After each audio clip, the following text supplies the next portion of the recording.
सावधान कर्म। ओम नमः शिवाय। नमो अरिहंताय, नमो सिद्धाणं, नमो आयर्याणं, नमो वत्सायाणं, नमो लोये सव्यसाहूनं। मंगलम भगवान वीरो, मंगलम गौतमो गणे, मंगलम पुण्य पुंडार्यो, जैन धर्मोस्तु मंगलम। सर्व मंगल मांगल्यम, सर्व कल्याण कारकम, प्रदानम सर्व धर्माणां, जैनम जयतु शासनम, जैनम जयतु शासनम। यस्य स्वयं स्वभावाप्ते भावे कृतस्म कर्मणा, तस्मै संज्ञान रूपाय नमोस्तु परमात्मने। प्रकृता सहज स्वभाव निज, हुए कर्म हरिनाश। ज्ञान रूप परमात्मा को, प्रणय मिले प्रकाश, प्रणय मिले प्रकाश। आचार्य पूज्यपाद स्वामी द्वारा विरचित यह है इष्टोपदेश नामक ग्रंथ, जो कि 51 गाथाओं में निबद्ध है और 51 गाथाओं के माध्यम से मोक्ष के मार्ग का सहज और सरल भाषा में उपदेश दे रहा है। ऐसा ही अनुपम ग्रंथ, इस पर हमारी चर्चा चल रही है। हमारी चर्चा गाथा नंबर 11 पर चल रही है कि गाथा नंबर 11 में क्या कह रहे हैं कि संसार का मूल क्या है।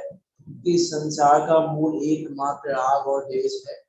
इस राग देश की खींचतान की क्रिया से ही यह जीव इस संसार में अनादिकाल से भटक रहा है, भटकता था, भटक रहा है और भटकेगा। भ्रमेगा शब्द दिया था वहां पे, भ्रमता था, भ्रमता है और भ्रमेगा। इसके कारण की राग देश की खींचतान के कारण कि ये राग देश मोह ही, क्योंकि ये मोह के ही दो रूप हैं, राग और देश, कुछ अलग से नहीं है। इस मोह के ही दो रूप हैं, राग और देश, और ये दोनों ही इस संसार की जड़ हैं, समस्त दोषों का मूल है, समस्त दुखों का मूल है।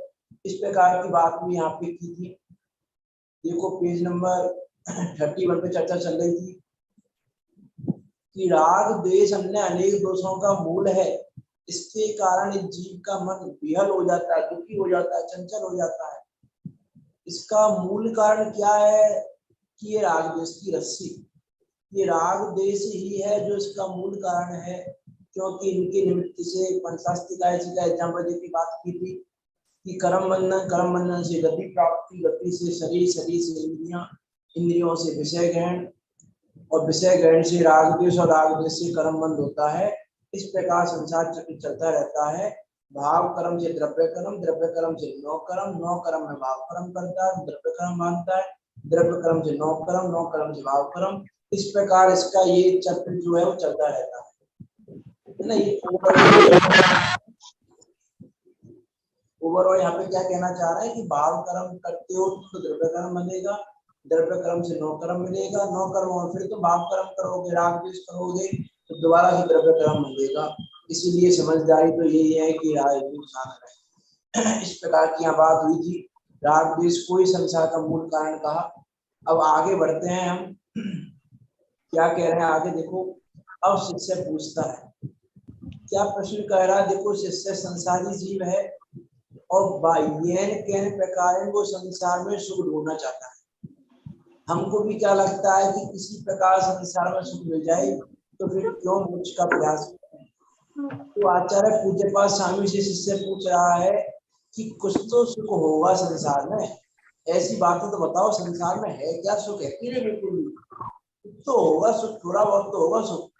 इस प्रकार की बातें यहाँ पे पूछ रहे हैं। देखो क्या कह रहे हैं। अब शिष्य पूछता है कि भगवान, यदि उसमें भी अर्थात संसार में भी जीव सुखी रहता हो तो दोष क्या है? यदि संसार में जीव सुखी होने लग जाए, थोड़ा बहुत कुछ तो सुखी हो, अंश मात्र हो बेशक, तो क्या दोष है? केवल मोक्ष में ही सुखी रहे, ऐसा क्यों? ये व्यवस्था क्यों बनी कि भैया सुख मोक्ष में मिलेगा, यहाँ नहीं मिलेगा? क्या कह रहे हैं? यदि जीव संसार में भी सुखी हो तो क्या दोष? कोई दोष नहीं है, क्योंकि संसार के सभी जीवों को सुख की प्राप्ति इष्ट है। तो फिर संत पुरुष संसार का अभाव करने के लिए प्रयत्न क्यों करते हैं?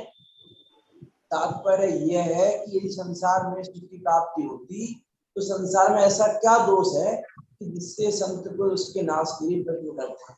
दो चीजें यहाँ शिष्य पूछ रहा है। एक तो शिष्य ये पूछना चाहता है कि संसार में सुख है कि नहीं, थोड़ा बहुत ये तो बताओ। और यदि नहीं है तो ऐसा क्या है यहाँ पे कि जिसके कारण संत पुरुष संसार का नाश करना चाहते हैं, इसके नाश के लिए प्रयत्न करते हैं? उस संबंधी बात यहाँ पे आचार्य पूज्य पाद स्वामी कह रहे हैं। देखो 12 नंबर की गाथा में क्या कह रहे हैं? विपद भव पदावर्ते पति के वाति बायते यावत् तावत् भवन्त्यन्ना प्रचुरा विपद पुरा। क्या कह रहे हैं? विपद भव पदावर्ते, विपद अर्थात विपत्ति, भव अर्थात संसार में, पदावर्ते अर्थात पैसे चलाने वाला एक यंत्र। पदावर्ते का अर्थ है पद, आवर्ते पद का अर्थ है पैर और आवर्ते अर्थात चलाना। कि ये विपत्ति कैसी है इस संसार की विपत्ति कि पैसे चलाने वाले यंत्र की तरह। कैसा यंत्र? पदी केवा अति बायते, यहाँ अति शब्द आएगा ना, पदी केवा अति बायते, तो पदी केवा की तरह। ये क्या है पदी केवा? इसका शब्द निश्चित करें तो पदिका इव, इसका क्या अर्थ है? पदिका इव, एक पटली समान, एक रेहट के समान ना। इसको देखते हैं रेहट के समान क्या एग्जांपल दे रहे हैं, पूरा अर्थ देख लेते हैं पहले। तो क्या कह रहे हैं? विपत्त भव पदावर्ते पदी केवाति अति बाह्यते, अति बाह्यते अर्थात अति बाह्यते बाहर करे, दूर करे। फिर अगली लाइन में क्या कह रहे हैं? यावत तावत, यावत अर्थात जब तक और तावत अर्थात तब तक। जैसे यथा और तथा होता है वैसे यावत और तावत। तो यहाँ यावत तावत भवन्त्यन्ना, कि यावत जब तक बाहर करे तब तक क्या होता है कि क्या कह रहे हैं? अन्य दूसरी, भवंती भवंतन्या, भवंती अर्थात होती है, अन्य अर्थात दूसरी, प्रचुरा अर्थात बहुत, विपद अर्थात विपत्तियां, पुरः अर्थात सामने। क्या कह रहे हैं यहाँ पे? देखो कि एक यंत्र होता है जिसको बोलते हैं रहट। आजकल देखने में भी नहीं आता है और देखा भी नहीं होगा, हमने भी नहीं देखा है। एक यंत्र होता है रहट, कुएं पे लगा हुआ होता है। आजकल तो रहता है ना, पुली की रस्सी बंधी रहती है, वो वाला नहीं। उसमें तो एक ही बाल्टी बनती है, एक बार में एक ही बाल्टी पानी आता है बाहर। आजकल तो बांध देते हैं ना कुएं के ऊपर, उसकी बात नहीं हो रही यहाँ पे। एक रहट नाम का यंत्र होता है जो पैरों से चलता है, पैरों की हेल्प से चलता है। और उसमें क्या होता है? बहुत सारी बाल्टियां या जो भी बर्तन हम बोले, बहुत सारी बाल्टियां बंधी रहती हैं और वो क्रम से चलता रहता है, घूमता रहता है, गोल होता है और उस गोल में बाल्टियां बंधी रहती हैं बहुत सारी। तो उसमें क्या होता है? वो क्रम चलता रहता है। एक बाल्टी नीचे गई, वो बाल्टी पानी भर के आया, जब तक उसको खिलाया हमने तब तक दूसरी बाल्टी भर के आ गई, फिर उसको खाली किया तब तक तीसरी बाल्टी भर के आ गई। तो कंटिन्यू वो चलता रहता है वो यंत्र। ऐसा एक यंत्र होता है, देखा तो हमने भी नहीं है। आप गूगल पे देख रहा था, मैं गूगल भी में जाएंगी उसकी, तो वो उसके हिसाब से हमने देख रखा है। हाँ हमने देख रखा है, राजस्थान में बहुत हुआ। हाँ, तो हम लोगों ने नहीं देखा, आप लोगों ने देखा हुआ होगा। तो उसमें बाल्टियां बंधी रहती हैं ऑर्डर में और गोल गोल होता है, घूमता रहता है। एक बाल्टी भर के बाहर आई, फिर दूसरी भी, तीसरी भी, चौथी, इस प्रकार से क्रम से आती रहती है, अर्थात बीच में गैप नहीं रहता। ऐसे यहाँ पर कह रहे हैं इस संसार में विपत्तियां कैसी है विपत्तियां? उस यंत्र की तरह है, एक विपत्ति जाती नहीं, उससे पहले दूसरी विपत्ति आ जाती है। यहाँ पे पूछा ना संसार का अभाव क्यों करना चाहते हैं, क्योंकि संसार का स्वरूप ही ऐसा है। ये वो क्या कह रहे हैं, विपदा एक टले नहीं, इसका हिंदी अर्थ देख रहे हैं, विपदा एक टले नहीं, बाट बहुत सी जो रहट बंधा घट कूप में, कभी न खाली हो। जैसे वो कभी खाली नहीं होता, उसी प्रकार इस संसार में विपत्तियां खाली नहीं होती, विपत्तियां समाप्त नहीं होती। एक विपत्ति खत्म होती है तो दूसरी विपत्ति सामने आ जाती है। अब संसार में विपत्तियां है कि नहीं? हमको लगता है विपत्तियां तो बहुत कम है। विपत्तियां अर्थात प्रतिकूलताओं से अर्थ नहीं है यहाँ पे, ये भी बराबर समझना। हालांकि विपत्तियों का प्रतिकूलता के अर्थ में लिया जाएगा, लेकिन हम यहाँ पे अनुकूलता को भी अभी प्रूव करेंगे कि विपत्ति में अनुकूलता भी शामिल है। अभी तो पहले हम प्रतिकूलताओं को देखें यदि, तो कितनी विपत्तियां हैं इस जीव के। ये मनुष्य गति में देख लें हम, बाकी गतियों की तो बात ही क्या करें, एक मनुष्य गति में ही कितनी विपत्तियां हैं इसके पास। कोई एक विपत्ति हो तो बात भी कर रहे हैं, एक विपत्ति नहीं है। कोई पुत्र से दुखी है, कोई पत्नी से दुखी है, कोई किसी से दुखी है, किसी के बच्चे की शादी नहीं हो रही, किसी की पुत्री की शादी नहीं हो रही, किसी पुत्री को शादी हो गई लेकिन घर अच्छा नहीं मिला, किसी को ये नहीं मिला, किसी के रोग ही चल रहे हैं, कंटिन्यू रोग चलते रहते हैं, एक रोग खत्म नहीं दूसरा रोग आ जाता है। कितनी प्रकार की बातें हैं। वो लाइन आती है ना उसमें, कोई पुत्र बिना नित झूरे, होए मरे तब रोवे, और खोटी संतति उपजे, खोटी संतति सो दुख उपजे, होए मरे तब रोवे, खोटी संतति सो दुख उपजे। क्यों प्राणी सुख कि किसी का पुत्र मरण को प्राप्त हो गया तो दुखी हो रहा है, किसी का पुत्र हुआ लेकिन खोटा निकल गया, खोटी संतति निकल गई तो दुखी हो रहा है, कैसे इसको दूर करूं। अर्थात विपत्तियां कहाँ नहीं है। अरे जिसके घर में सुबह बाजे बज रहे हो सकता है शाम को मातम बन जाए। किसके घर में विपत्तियां नहीं है? उस बाजा बजने के काल में भी विपत्तियां हैं। ऐसा नहीं सिर्फ मातम के टाइम में विपत्तियां हो, इतनी विपत्तियां हैं। इसको कोई दुखी है, किसी के पास पैसा नहीं है, किसी के पास बुद्धि नहीं है, कोई व्यसनी हो रहा है, कोई रोगी हो रहा है, कोई पापी हो रहा है, क्या क्या नहीं हो रहा है। किसी का हम अपने रिश्तों में ही देखें कि किस रिश्ते में कैसा क्या परिणमन हो रहा है। इसी की चिंता में जीव दुखी है, अरे इसका परिणमन ऐसा हो गया, इसका परिणमन ऐसा हो गया, इसका परिणमन ऐसा कर दूं, इसका परिणमन ऐसा कर दूं। है कि नहीं विपत्तियां ये? किसी के माता पिता का वियोग हो गया तो दुखी हो रहा है, किसी के माता पिता है तो दुखी हो रहा है, किसी के पुत्र का वियोग हो गया तो दुखी हो रहा है, खोटी है तो दुखी हो रहा है। किस बात की ये हमें हम देखें बात विचार करके कि कौन सी विपत्ति नहीं है इस जीव को। ये तो मैं प्रतिकूलताओं की बात है कि यदि हम बात करें विपत्ति अर्थात क्या, विपत्ति अर्थात होता है रोग। विपत्ति किसका नाम है? कि रोग का नाम है, कि इस जीव के रोग कंटिन्यू चलते रहते हैं, एक रोग समाप्त नहीं होता दूसरा रोग स्टार्ट हो जाता है। बहुत सारे ऐसे होंगे आप में से तो डेली कोई ना कोई रोग की दवा ले रहे होंगे। सुबह दवा ली, दोपहर में दवा ली, शाम को दवा ली, सुबह डायबिटीज की दवा, शाम को बीपी की दवा, फिर किसी और की दवा, फिर किसी और की दवा। ये कहाँ समाप्त हो रही है ये चीजें, विचार करके देखो। और ये तो हमको जो बाहर रोग दिखाई दे रहा है उसकी बात। यदि हम देखें तो वास्तव में तो इच्छा रूपी रोग लगा हुआ है ना कंटिन्यू।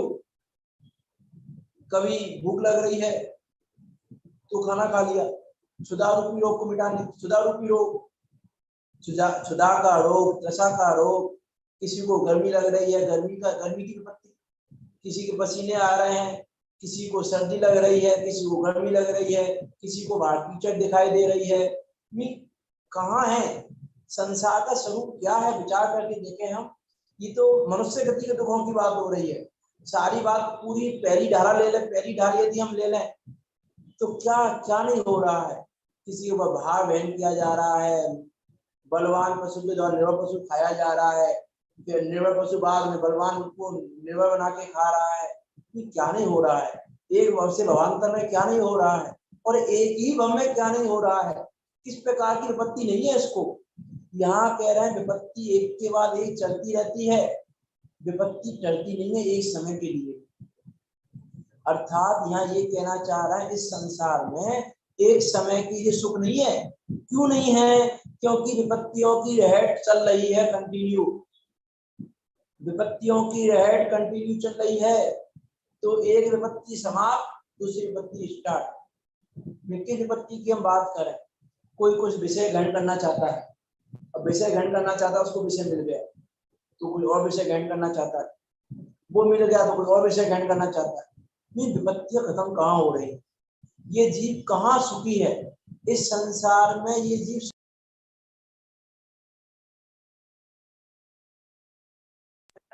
यदि संसार विषय तो होता तीर्थंकर क्यों त्यागे? यदि संसार में सुख होता तो तीर्थंकर क्यों त्याग करते? संसार में रहते हुए सुख का भोग कर लेते ना, फिर त्याग क्यों करते? इसका अर्थ है कि संसार में रंच मात्र भी सुख नहीं है। किसी को कुछ सुनने की इच्छा होती है, अब कुछ सुनने की इच्छा है, वो सुन लिया तो फिर कुछ पढ़ने की इच्छा हो जाती है, अब कुछ पढ़ भी लें, पढ़ लिया तो ये भी जान लें, ये भी जान लें। पंडित टोडरमल जी ने बहुत सुंदर वर्णन किया है तीसरे अधिकार में। हाँ, 4 प्रकार की इच्छा बताइए ना, वहां पे क्या कहा कि ये जो विपत्तियां हैं, जो दुख है, विपत्तियां अर्थात क्या? दुख, रोग, तो क्या कहा वहां पे कि इच्छा होने पे होती है। अर्थात इच्छा नाम का रोग, इच्छा नाम की विपत्ति, यही सबसे बड़ी विपत्ति है।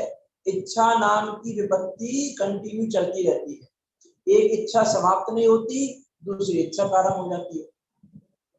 मैं बात की ना, एक विषय ग्रहण की इच्छा है, एक कसाय भाव के अनुसार कार्य करने की इच्छा, विपत्तियां हैं ये। विषय ग्रहण करने की इच्छा ही विपत्ति है। मैं ये ग्रहण कर लूं, मैं इसको ग्रहण कर लूं, इसको सुन लूं, इसको स्पर्श कर लूं, इसको देख लूं, इस प्रकार की बातें हैं कि नहीं?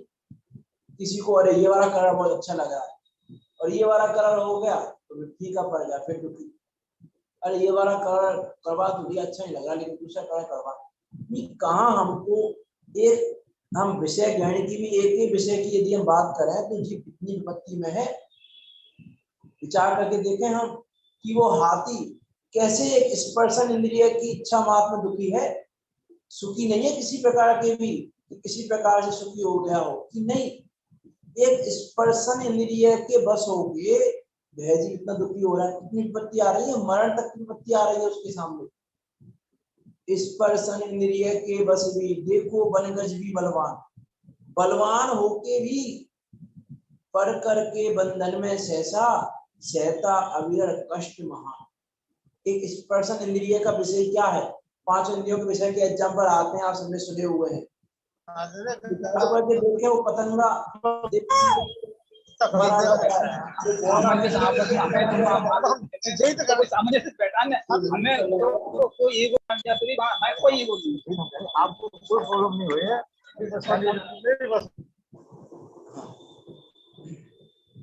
कि वो पतंगा देखने के लिए मरा जा रहा है, वो हिरण सुनने के लिए मरा जा रहा है, वो हाथी स्पर्श करने के लिए मरा जा रहा है, वो मछली रसना के चक्कर में मरी जा रही है। विचार करके देखें, जब एक एक विषय रूपी विपत्तियां इतने इतने कष्ट उत्पन्न कराती हैं, तो हम तो 500 में डूबे पड़े हैं। 500 विषयों की इच्छाएं हमको, हमारी विपत्तियां कितनी होंगी, हमारे कितने कष्ट होंगे।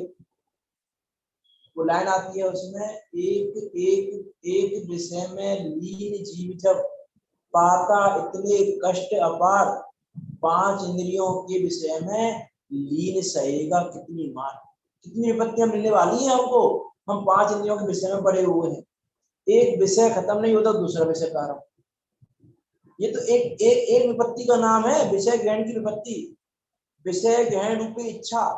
एक विपत्ति की बात है, इसी एक विपत्ति में ना जाने कितनी विपत्तियां खड़ी हैं। ये नहीं तो ये नहीं तो ये, ऐसा नहीं तो ऐसा, ऐसा नहीं तो ऐसा। कोई दूसरे प्रकार की विपत्ति, कसाय भाव के अनुसार कार्य करने की, इसका बुरा हो जाए, इसका ऐसा हो जाए, इसके साथ ऐसा हो जाए, इसका अच्छा हो जाए। अच्छा हो जाए तो भी विपत्ति है, इसका अच्छा नहीं हो रहा। मैं अपने पुत्र का अच्छा करना चाहता हूँ लेकिन अच्छा हो नहीं रहा, विपत्ति है। हमको विपत्ति नहीं लगती। हमको लग रहा है इसमें क्या विपत्ति है, हमको तो बस कोई रोग हो जाए बड़ा सा और हॉस्पिटल में एडमिट होना पड़े तो लगता है अरे यार विपत्ति आ गई। कोई मतलब बिल्कुल ही निर्धन हो तो उसको लगता है विपत्तियां हैं मेरे पास। लेकिन यहाँ तो कह रहे हैं अरे निर्धन हो चाहे धनवान हो, बाकी नहीं हो रही उसकी। यहाँ तो ये विपत्तियां हैं कि नहीं। विषय कसा भाव के अनुसार कार्य करने की, इसका बुरा हो जाए इसका अच्छा हो जाए, मैं सब में बड़ा दिखूं ये हीन हो जाए, अपने को बड़ा क्यों करना चाहता है कि मैं बड़ा हूं, मैं कैसे झुक जाऊं, मैं ऐसा कैसे कर लूं, मैं ऐसा कैसे कर लूं। अरे वस्तु के परिणमन की खबर नहीं है कि विपत्तियां खड़ी क्यों हैं, क्योंकि स्वयं को भूला हुआ है। स्वयं को भूला हुआ है, विपत्तियां खड़ी हैं और ये विपत्तियां रहट की तरह एक के बाद एक सामने आती रहती है। इस संसार में रंच मात्र के लिए भी विपत्तियां मिटती नहीं है। कुछ तो कहो, कुछ तो रंच मात्र की विपत्तियां दूर होनी चाहिए कि नहीं होती। कहीं इष्ट वियोग का दुख है, कहीं अनिष्ट योग का दुख है कि भैया इष्ट का वियोग ना हो जाए इसलिए दुखी हो रहा है।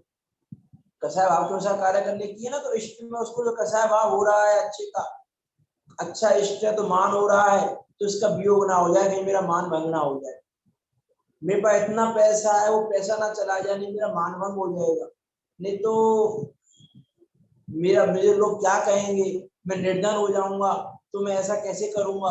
मीन्स इष्ट के वियोग होने की विपत्तियां, और जो अनिष्ट लग रहा है हमको उनका योग ना हो जाए, उस अनिष्ट का संयोग ना हो जाए हमारे साथ, तो संयोग की परेशानी। उसका संयोग हो गया तो दुखी, इष्ट का वियोग हो गया तो दुखी। अरे जीव की कितनी विपत्तियां हैं, यहाँ कह रहे हैं एक विपत्ति के बाद दूसरी विपत्ति आती रहती है। संसार का स्वरूप तो ऐसा ही है। तुम किसी का बुरा करने की इच्छा कर लो, लेकिन दूसरे का बुरा होना तो, पंडित डोडामल जी के शब्दों में क्या लिखा पंडित डोडामल जी ने कि बुरा होना तो भवितव्य आधीन है। तो ये निर्णय करो ना कि भवितव्य आधीन है, कि सब जीवों की सारी व्यवस्था भवितव्य आधीन है, तुम्हारे अधीन नहीं है। आज भी हमको पहले लग रहा था कि हमारे अधीन है, पहले हमको लग रहा था कि हमारे अधीन है, हम परिणमन करा सकते हैं, हम ऐसा कर सकते हैं, हमने ऐसा किया है, हम ऐसा कर सकते हैं, तो दुखी हो रहा था। और जब आज पता चल गया कि भैया मेरे अकॉर्डिंग नहीं चलता कोई भी, तो दुखी हो रहा है। तो विचार ये करो ना, भवितव्य अधीन है, उस सहजता और समता भाव का विचार करो। उस समता भाव का विचार करने पर दुख दूर होगा। यहाँ कह रहे हैं विपत्तियां तो दूर होने वाली नहीं है, विपत्तियां तो एकमात्र दूर संसार का अभाव करने पर हो सकती हैं। संसार में रहते हुए विपत्तियां दूर नहीं हो सकती, इस घर गृहस्थी में रहते हुए विपत्तियां दूर नहीं हो सकती। हमको लग रहा है विपत्ति दूर हो जाए, कौन सी विपत्ति दूर हो जाए। हमको क्या लगता है, हमको ऐसा लगता है अरे बस ये कार्य और हो जाए, उसके बाद हम टेंशन फ्री। बस एक हमारे आखिरी बच्चे की शादी रह गई है, ये और हो जाए, उसके बाद हम सब बच्चों की कर ली हमने शादी, ये एक टेंशन हो रहा है हमारे ऊपर, बस ये खत्म हो जाए तो विपत्तियां खत्म। विपत्तियां खत्म हो गई, फिर उनके बच्चों की चिंता, फिर इसकी चिंता, फिर उसकी चिंता। फिर वो अभी कहा था जैसे पुत्री की शादी कर दी, अब लेकिन घर अच्छा नहीं मिला तो दुखी कि पुत्री ऐसे रह रही है, ये हो रहा है, वो हो रहा है।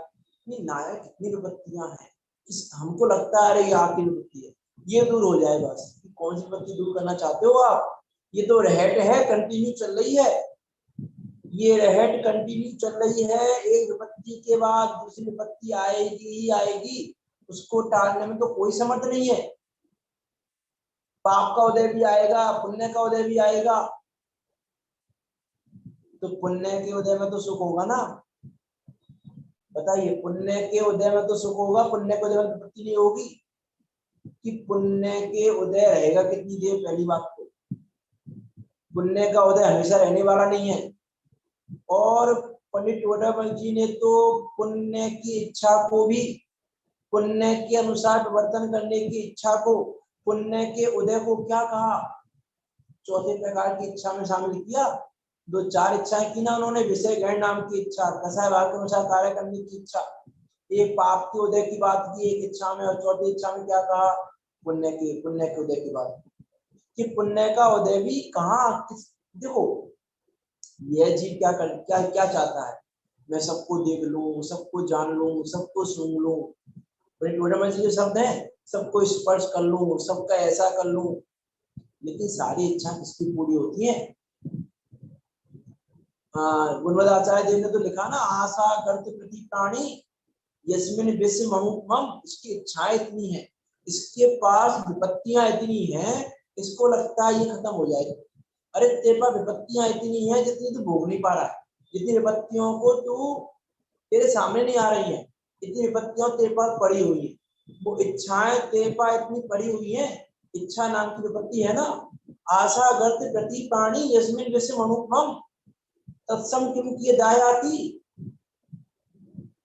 कि किसको कितने हिस्से में आएगी, विचार तो करके देखें हम। इच्छा सबकी है, अनंत जीवों की अनंत इच्छा है, अब किसकी कितनी इच्छा पूरी हुई? विपत्तियां है कि नहीं कि ये विपत्तियां कंटिन्यू जी के चली रही है, कोई सी विपत्ति ऐसी नहीं है जो नहीं चल रही। कोई एक विपत्ति हमें बताइए, कौन सी विपत्ति ऐसी है जो आपको विपत्ति नहीं लग रही? हमको नहीं लगती विपत्ति। अरे ये देह धारण करना ही विपत्ति है। अरे जन्म मरण की विपत्ति नहीं लगती क्या हमको? ये जन्म मरण की विपत्ति, इसीलिए तो जन्म मरण विनाशनाय जल को समर्पित करते हैं जन्म मरण के विनाश के लिए। क्यों? रोग है ना, विपत्ति नहीं लगती हमको ये। भवाताप विनाशनाय सुधा रोग विनाशनाय विपत्ति नहीं लगती हमको ये। मोह अंधकार विनाशनाय विपत्ति नहीं लगती हमको ये। अष्टकर्म देना, ये 8 कर्म विपत्ति नहीं लगते हमको। कंटिन्यू विपत्ति एक के बाद एक चल रही है। किन किन विपत्तियों की बात करें? बहुत सारी विपत्तियां हैं जिसमें हमको लगता है हम तो सुखी है। हमको क्या लगता है? हम तो सुखी है। क्यों? हमारे प्रति कोई परिवर्तन नहीं है। अभी मैंने कहा था स्टार्टिंग में, अनुकूलता, अनुकूलता में जीव को लगता है सुख है। अनुकूलता में क्या लगता है कि सुख है। लेकिन पहली बात तो अनुकूलता क्षणभंगुर है, एक क्षण में पलट जाने वाली है, इससे ज्यादा रहने वाली नहीं है। तो एक तो ये परेशानी है कि क्षणभंगुर है। यदि चिर स्थायी रहे तो फिर हम थोड़ा वहां पर सोल्यूशन ढूंढे भी सुख का। लेकिन पहली बात तो क्षणभंगुर है, और जिस समय वो अनुकूलता है उस समय भी विपत्ति है। कैसे विपत्ति है? कि अनुकूलता के समय में विपत्ति ये है कि इसका अभाव ना हो जाए, इसकी चिंता हो रही है कि अनुकूल संयोग मिला हुआ है ना हमको, तो अनुकूल संयोग के काल में हमको ये है कि इस अनुकूल संयोग का अभाव ना हो जाए, इसका हमको भोग ना हो जाए। इसलिए अनुकूलता के काल में भी हमको लगता है कि हम सुखी हैं। करना है आपको।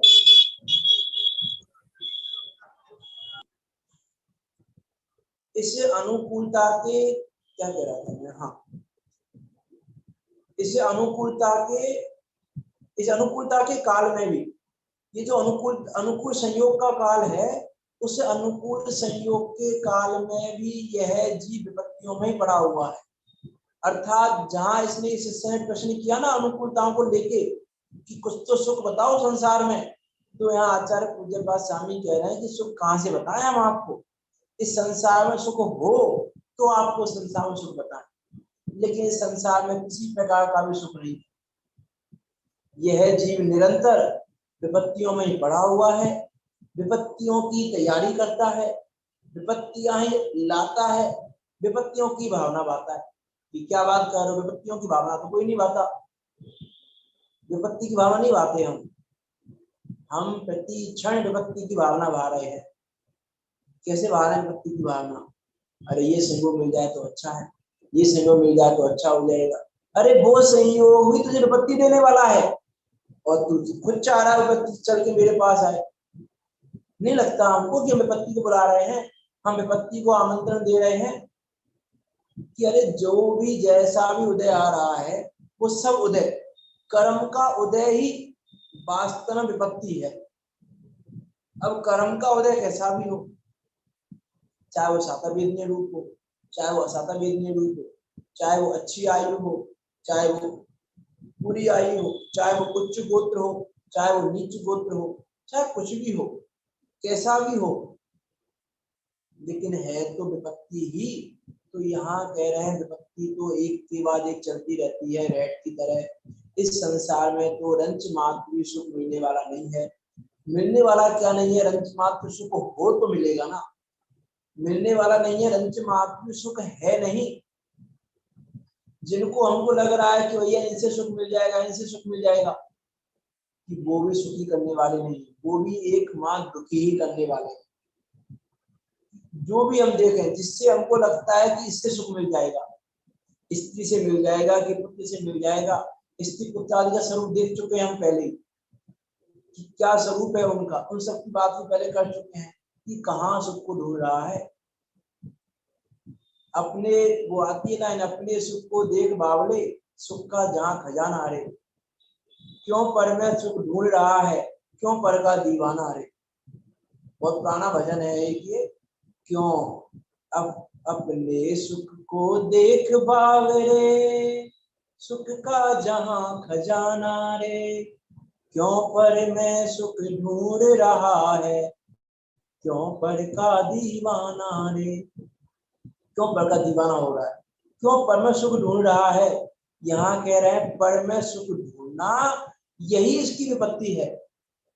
पर में सुख ढूंढना इसकी विपत्ति है। अपने सुख को देख, अपने सुख को देखेगा तो विपत्तियां दूर होंगी, अपने सुख को जब तक नहीं देखेगा तब तक इसकी विपत्तियां दूर होने वाली नहीं है किसी भी प्रकार से। यह जीव जब तक अपने आप को नहीं देखेगा तब तक दुख और दुख के संयोग और दुख ही प्राप्त करता रहेगा। वास्तव में जब तक यह परद्रव्यों में एकत्व, देखो परद्रव्यों में एकत्व नाम की विपत्ति है, ममत्व नाम की विपत्ति है, कर्तृत्व नाम की विपत्ति है, भोक्तृत्व नाम की विपत्ति है। किसकी विपत्ति की हम बात करें, इसको लगता है ये मेरा है, ये मेरा है, ये मेरा है, लेकिन कह रहे हैं ये जो तुम कह रहे हो ना ये मेरा है, ये जो तुम ऐसा कह रहे हो यही विपत्ति है। क्यों? क्योंकि यही विपत्ति आपको दुखी करने वाली है। इससे आप दुखी होगे, सुखी नहीं हो सकते, क्योंकि पर को अपना कहने वाला आज तक सुखी हुआ नहीं। तो जिसने पर को अपना माना है वो आज तक सुखी नहीं हुआ, इसका अर्थ है कि दुखी ही रहा है। इसका अर्थ है कि पर को अपना मानना ही वास्तव विपत्ति है, पर को अपना कहना ही विपत्ति है, पर को अपना मानना ही विपत्ति है, पर में कर्तव्य करना ही विपत्ति है। मैं इसका ऐसा कर दूं, मैं इसका ऐसा कर दूं, ये मेरा पुत्र, ये तो मेरा पुत्र है, देखो मैं अपने पुत्र का भला कर ही दूं। अब देखो यहाँ पे भी ऐसे भी तरफ हो सकते हैं कि अरे गृहस्थी में रह के तो करना पड़ता है ना, इतना गृहस्थी में रह के तो कर्तव्य करना पड़ता है। आप कह रहे हो कि कर्तव्य नहीं करें हम, गृहस्थी में रह के तो कर्तव्य करना पड़ता है, कि गृहस्थी में रह के भी जीव कर्तव्य नहीं करता, कर्तव्य का पालन करता है। बस कर्तव्य का पालन करना अलग बात है और उसमें कर्तव्य पालना अलग बात है। हमारी परेशानी क्या है कि हम उसमें कर्तव्य पालते हैं, उसे कर्तव्य पालने के कारण दुखी हो रहा है ये चीज।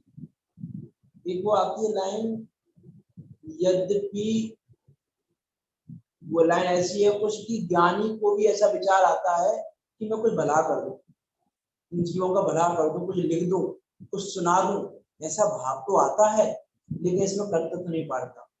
पर लेस नहीं कर्तव्य उन्हें, ऐसी इसमें लाइन आती है, पर लेस नहीं कर्तव्य उन्हें, लाइन याद नहीं आ रही। तो वहां पे क्या है कि ज्ञानी भी अपने कर्तव्य का पालन करता है, बस कर्तव्य नहीं पालता। हमारी परेशानी ये है कि हम उसमें कर्तव्य पालते हैं। देखो कर्तव्य पालने में और कर्तव्य का पालन करने में अंतर क्या है। कर्तव्य का पालन करोगे आप और कर्तव्य नहीं रखोगे तो वो कार्य नहीं भी होगा तो भी दुखी नहीं रहोगे आप। लेकिन कर्तव्य पाल के करोगे, कर्तव्य के साथ करोगे तो वो कार्य ना होने के काल में आप दुखी रहोगे। आपको बार बार ये पीड़ा रहेगी, अरे क्यों नहीं हो रहा है, क्यों नहीं हो रहा, मैं इतना कह रहा हूँ मान नहीं रहा, मान नहीं रहा सामने वाला। ये सामने वाला आपकी नहीं मानेगा, परद्रव्य नहीं मानता किसी की। पहले ही बातें हो चुकी हैं ऐसी, हम पहले ही बात कर चुके हैं पिछली 2-3 गाथाओं में ही कि परद्रव्य ने आज तक किसी की नहीं मानी। अरे भगवान की नहीं मानते, हमारी तो बहुत दूर की बात है, हमारी आपकी तो मानना बहुत दूर की बात है कि इसने मेरी बात नहीं मानी, मेरे पुत्र ने, मेरा पुत्र मेरी बात नहीं मानता। विचार तो करके देखें हम, अरे भगवान की कोई नहीं मानता तो हमारी कौन मानेगा। और विचार करके देखें हम, ये तो कह देते हैं कि उसने हमारी बात नहीं मानी, उसने हमारी बात नहीं मानी, हमने भगवान की बात मानी क्या। पहले खुद तो मानो, तुम तो दूसरों की बात मान नहीं रहे हो और ये सोच रहे हो कि हमारी कोई बात मान ली। प्रभु की भी तूने नहीं मानी तो जग कैसे तेरी माने। जगत नहीं मानेगा, तू तो पहले भगवान की मान। भगवान कह रहे हैं कि परद्रव्य मानने वाला नहीं है, तो परद्रव्य मान जाएगा, ये मान्यता छोड़, तो भगवान की तो मान पहले। हम भगवान की मान नहीं रहे और क्या सोच रहे हैं, हमारी हमारी जगत हमारी मान लो। प्रभु की भी तूने नहीं मानी तो जग कैसे तेरी माने। नहीं मानेगा ये जगत, तो ये कर्तव्य पालना। देखो एक तो है जब बात मेरा कर्तव्य और कर्तव्य, कर्तव्य में तो क्या है, मैं कुछ कह रहा हूँ और कोई मेरी बात ना माने तो मुझे क्या लगेगा, अरे मैंने इतनी मेहनत से कहा था, किसी ने मेरी बात नहीं मानी, किसी ने ये नहीं कहा, किसी ने वो नहीं कहा। और कर्तव्य के पालन में क्या है कि हमने तो कर्तव्य का पालन कर दिया कह के, अब सामने वाला माने ना माने वो उसके ऊपर है, वो उसकी भवितव्यता के अकॉर्डिंग है, वो उसकी योग्यता के अकॉर्डिंग है, उसमें मेरी नहीं चलती। ये है कर्तव्य का पालन और कर्तव्य, उसमें कर्तव्य मान लेना। तो यहाँ कह रहे हैं वास्तव में तो कि विपत्तियां कैसी हैं इस जीव की, एक के बाद एक विपत्ति चलती रहती है। जो इसको कर लेते हैं पूरा, इस विपत्ति का देख लेते हैं, समय है थोड़ा सा। संसार रूपी अनिवार्य देखते हैं पहले। संसार रूपी पैसे चलाने में आते हुए घटी यंत्र में एक पटली समान एक विपत्ति, पटली काट लेगा ना, जैसे बाल्टी का एग्जाम्पल दिया था ना, एक बाल्टी दूसरी बाल्टी, तो बाल्टियों को तो लेना विपत्तियों के रूप में और उस रेहट को लेना संसार चक्र के रूप में। जो रेहट है ना गोल गोल, उसमें बाल्टियां बंधी हुई हैं, ऐसे संसार रूपी चक्र में विपत्तियां बंधी हुई हैं, ऐसा मानो। एक विपत्ति दूसरी तीसरी चौथी पांचवी छठवीं कंटिन्यू विपत्ति आती जा रही है, एक विपत्ति पूरी नहीं होती तो दूसरी विपत्ति आ जाती है।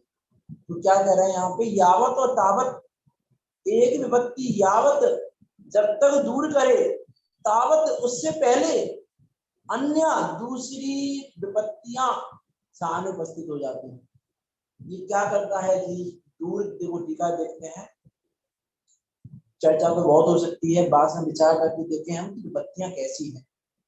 एक विपत्ति नहीं है। देखो पंडित सदाशिव व्यास जी ने भावना अधिकार में जब संसार भावना का वर्णन किया, संसार का स्वरूप वहां पे बताया, तो वहां मनुष्य गति के दुख को पढ़ के देखना आप, तो आपको लगेगा कितनी विपत्तियां हमारे पास, कोई एक विपत्ति नहीं है, इतनी विपत्तियां हैं वहां पे, इतनी प्रकार की विपत्तियों की चर्चा की है वहां पे कि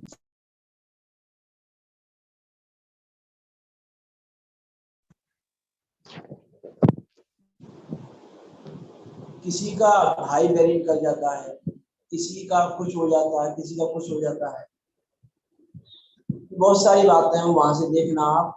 किसी कोई कहीं नौकरी कर रहा है, उसका मालिक बेकार निकल जाता है, किसी का नौकर बेकार निकल गया, किसी के नौकर ने धोखा दे दिया, किसी के मालिक ने कुछ कर दिया, किसी के बेटे ने कुछ कर दिया, किसी के पिता ने कुछ कर दिया, किसी के कुछ ना कुछ होता ही रहता है इस जीव के साथ में। वास्तव में संसार में रहते हुए तो कोई भी जीव किसी भी प्रकार से सुखी नहीं हो सकता। वही यहाँ पर कह रहे हैं, देखो टीका में क्या कह रहे हैं, दूर करते हैं, अतिक्रमते हैं, प्रेरते हैं, उससे पूर्व, दूर करते हैं मतलब एक विपत्ति दूर करते हैं, अतिक्रमते हैं अर्थात अतिक्रमण को दूर करते हैं, प्रेरते हैं अर्थात वही दूर करने के संबंध में है। उससे पूर्व कौन, वह विपत्ति अर्थात दुख। कैसा दुख, देखो यहाँ पे विपत्तियों का अर्थ क्या लिया, शारीरिक, आर्थिक, मानसिक, किसी भी प्रकार की विपत्ति हो सकती है। किसी को शारीरिक विपत्तियां है, किसी को आर्थिक विपत्ति है, किसी को मानसिक विपत्ति है। मानसिक विपत्ति तो प्रत्येक जीव को है, मानसिक नाम की विपत्ति जो हर जीव को है। हो सकता है शारीरिक विपत्ति ना हो, इतना थोड़ा पुण्य का उदय हो, पुण्य के उदय में शरीर थोड़ा सा अनुकूल दिख रहा हो, लेकिन उसके काल में भी मानसिक विपत्ति तो उसको है। तो ये वाली जो मानसिक विपत्ति है वो तो इसके कंटिन्यू चली रही है। हो सकता है ये शारीरिक आर्थिक वाली विपत्तियां जो हैं वो कम ज्यादा भी हो सकती हैं किसी जीव के उदय अनुसार। तो यहाँ कह रहे हैं अर्थात सहज शारीरिक शारीरिक या मानसिक आपत्ति आपदाओं में किसी एक विवक्षित मुख्य आपदा कहाँ भव परावर्तन में इस संसार में और पदावर्त अर्थात पैर से चलाने में आता हुआ घटी यंत्र कारण कि उसमें बारंबार परिवर्तन होता रहता है। उसी प्रकार ये भी द्रव्य परावर्तन, क्षेत्र परावर्तन, काल परावर्तन, भाव परावर्तन, भव परावर्तन इस पंच परावर्तन रूपी संसार में घूमता रहता है। और एक एक परावर्तन कोई छोटा मोटा परावर्तन नहीं है। यदि हम द्रव्य इन पंच परावर्तनों को देखें हम तो एक परावर्तन कोई छोटा मोटा काल नहीं है, में अनंत काल है एक परावर्तन में ही, और ऐसे अनंत परावर्तन कर चुके हैं हम। इसके कारण कल जो बातें बताई थी भाव कर्म के कारण, राग द्वेष के कारण ये विपत्तियां खड़ी क्यों हो रही हैं? विपत्तियां क्या हैं वास्तव में? विपत्तियां हैं द्रव्य कर्म नौ कर्म की। विपत्तियां तो वास्तव में द्रव्य कर्म नौ कर्म की है, और वो भाव कर्म उसमें जुड़ा हुआ है, इसलिए भाव कर्म को भी शामिल कर सकते हैं।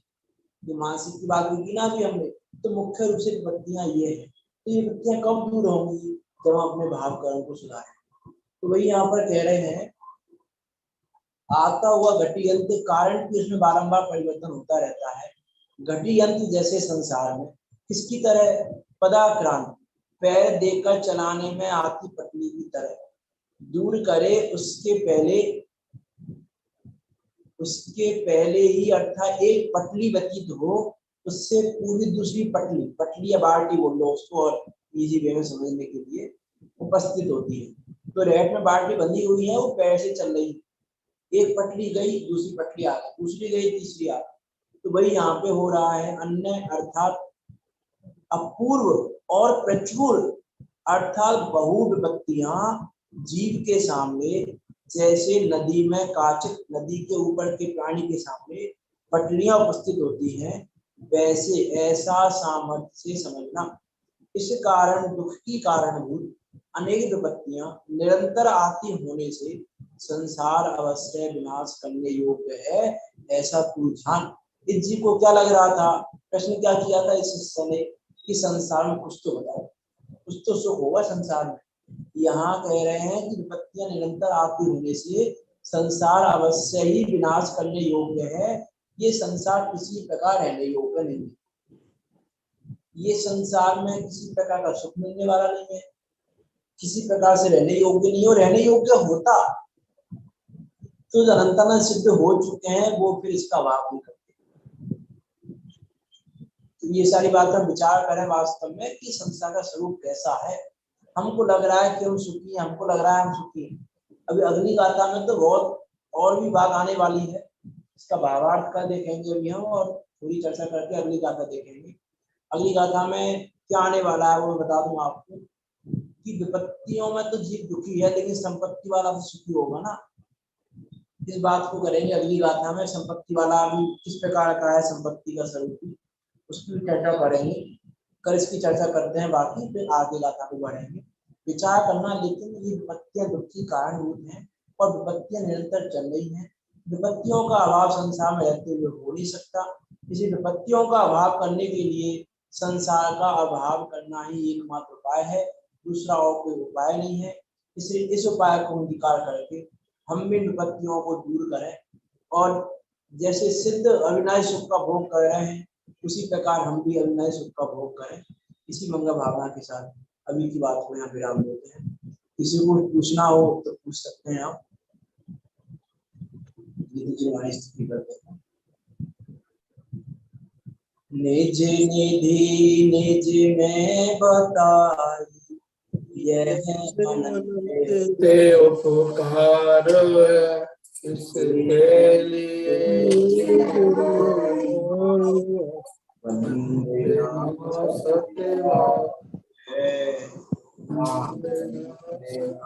सत्यवाय